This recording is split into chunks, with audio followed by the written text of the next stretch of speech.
is right. But right now we're going to examine some scriptures.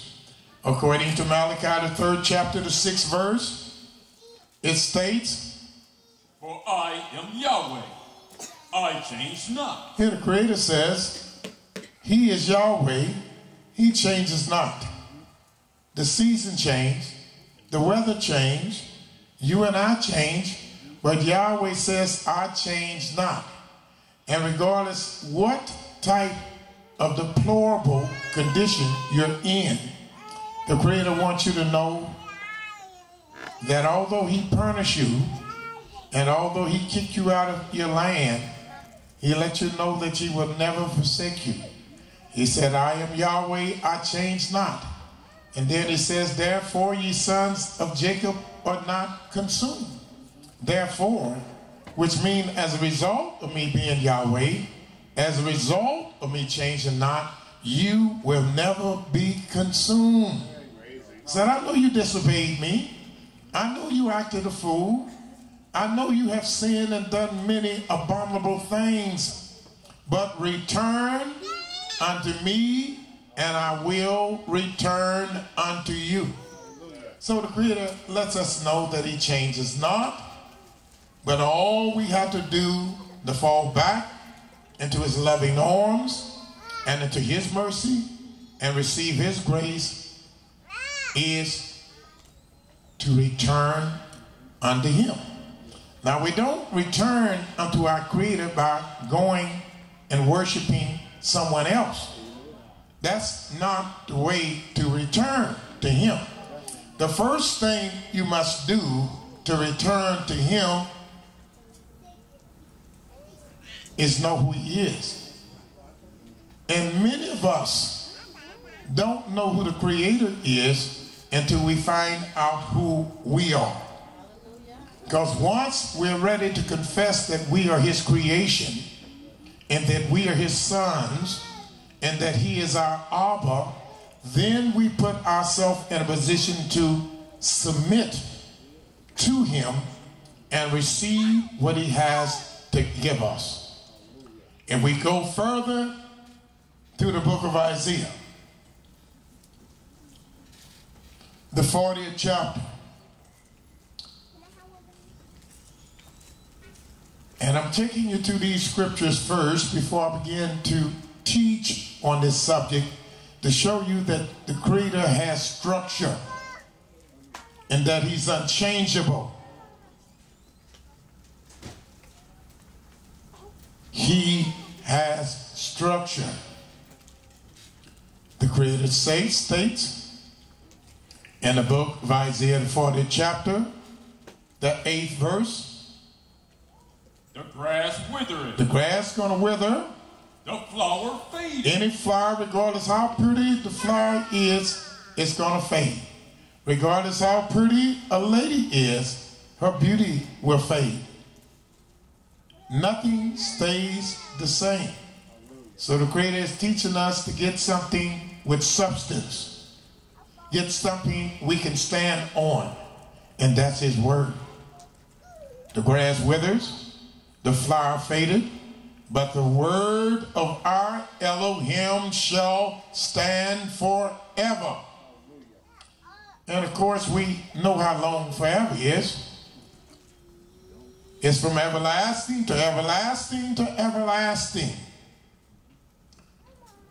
Although I could give you 20 more scriptures that will substantiate this same point, I'm going to take you one more place before we get into the essence of our lesson. If we go to the book of Ecclesiastes, written by who is stated and prescribed as being the wisest man that ever lived. And let's see how his wisdom speaks about our Creator. Here in the book of Ecclesiastes, the 3rd chapter. Does everyone have it? Ecclesiastes, the 3rd chapter.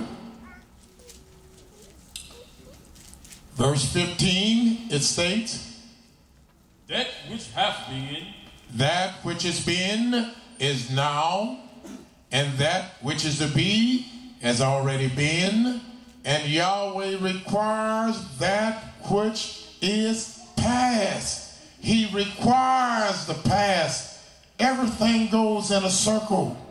Everything goes around, and there is nothing new under the sun. Amen. It looks new, you think it's new, but there's nothing new. When the Creator said he is the Creator, that's what he meant. And when the Creator said he created the heaven, the earth, the sea, and all that therein is in 6 days, and he said on the 7th day he rested from all his work, he meant exactly that. Nothing has ever been created after the 6th day. The water that you drink today is water that has been evaporated, condensated, and came back down. The food that you eat today is a substance of yesterday's inorganic material. Nothing new. Nothing has been created after the 6th day.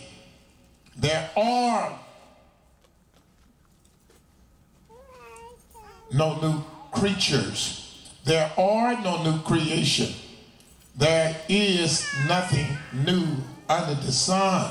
And as far as Yahweh with a different program than that which he instilled in Abraham, Isaac, and Jacob, there is none. As the Creator said, when you want to know him, know those that he associated with. He said, for I'm the Elohim of Abraham, Isaac, and Jacob. That is my name, and that is my memorial in all generations, that I'm the God of Abraham, Isaac, and Jacob. And the God of Abraham, Isaac, and Jacob does not change. Unchangeable. I know that whatsoever Yahweh does, it shall be forever. Nothing can be put to it, nor anything taken from it. And Yahweh does it that men can fear him. I don't fear nobody that changes every minute, that I can fast talk and out talk. And I said, no, you can't go out. Come on, please let, all right. Oh, well, I can calm him. When my mama told me I couldn't go outside, that was it. I go running up to her, please. I get my head almost smacked out. I understood that when they spoke, they meant what they said. They wasn't mean. They just meant what they said.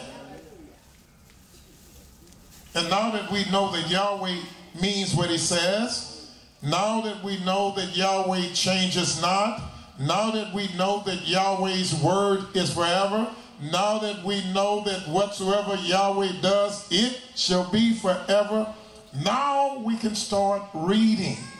And as we read about Yahweh, we don't have to be confused, because we keep coming back to the fact that he changes not. And once you get that in your mind, you can read a Quran, you can read a New Testament, and you can read any book, and once you know the law, then you can put those other books against what Yahweh says. And if it doesn't coincide what Yahweh says, then that book is wrong. Yahweh's book can't be wrong. And the beautiful thing about Yahweh's book, as I stated last night in our discussion, all the other gods bow to Yahweh. When Yahweh created the heaven, the earth, and the sea, he made every other religious group bow to him. So when you read the Quran, it will bow to Yahweh. Anytime they try to establish something, I'm debating a man last night, and every time I asked him a question, I said, well, can't you read the raps? He said, no, you know the scriptures. You know what the scriptures say. I said, what scriptures? You know the Isaiah, Proverbs.